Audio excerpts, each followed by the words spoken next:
This is not requiring, this in itself does not require anything beyond you. Doesn't require the other person to do anything. Doesn't require any kind of apology. It doesn't require any kind of restitution. It doesn't require anything. You are essentially releasing the pain, the hurt, the negative emotional place that trespass puts you. People ask this question all the time. Well, how do I know I've forgiven when there's no more a but?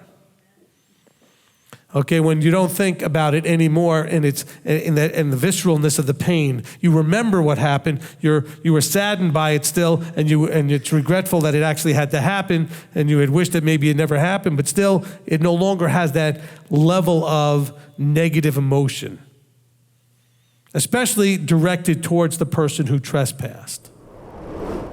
Now, what if you're the one that did the trespass and you want a relationship back with the person? You'll need to resolve it, but it can only be done if you both want reconciliation. If you both desire it, then you not only have to repentfully interact with that person, but they have to be wanting to receive it. This is the beauty of our relationship with our Creator. He always desires reconciliation, so he's always open and ready for resolution and for you to repent. Okay, that's the beauty of that relationship. And so if you want reconciliation, you must be able to communicate to the other person what they can do. Don't just go, well, you made me feel unsafe and I need to feel safe, okay? And now I'm going to be very frustrated looking at you like, okay, but I don't know how to do that apparently. What do I need to do? Because maybe I don't think you should have felt unsafe by what I did because I don't see the world the way you do. That doesn't mean you're wrong and I'm right or I'm wrong and you're right. It just means you're you and I'm me. So if what I did made you feel unsafe, and I really am sorry about it, I regret it, but I don't know how I made you feel unsafe in the first place, you have to help me understand what I did, why it made you feel unsafe, and how I can fix it. We are going to have to go into a very strange place called communication. So here we see Yahweh explain this to Solomon. He says, the people might trespass. They'll be doing evil. He says, but if my people, now again, this is not going out there to the whole world and everybody else. This is covenanted Israel. If my people who have my name on them humble themselves, which is to own it, pray, which is to confess it, seek my face, which is to seek guidance, and turn away from their evil, which is to fix it. He says, then I shall hear from the heavens and forgive their sins and heal their land. Now remember, this is only because it's talking about what? Fellowship. So the trespass did what? It severed a relationship, a fellowshipping relationship. And so what do we want? Reconciliation or restoration of that relationship. How do we do it? We do it through resolving the trespass. How do we resolve it? Well, he says here, we have to own it.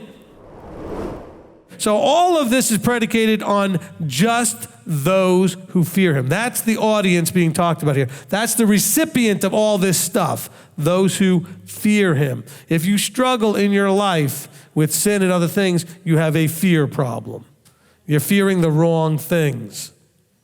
That's why when I teach, when I go to guest speak anywhere, the teaching I almost always bring with me, if they've never heard me before, is fear of Yahweh.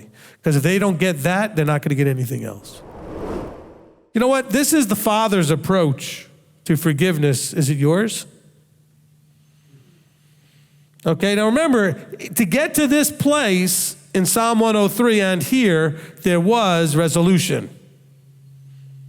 There was no doubt that the trespasses were resolved. In other words, there was ownership, there was confession, there was guidance, seeking of guidance, and there was fixing it. But then afterwards, after that's all done, there was a complete release by the Father not to bring it up again.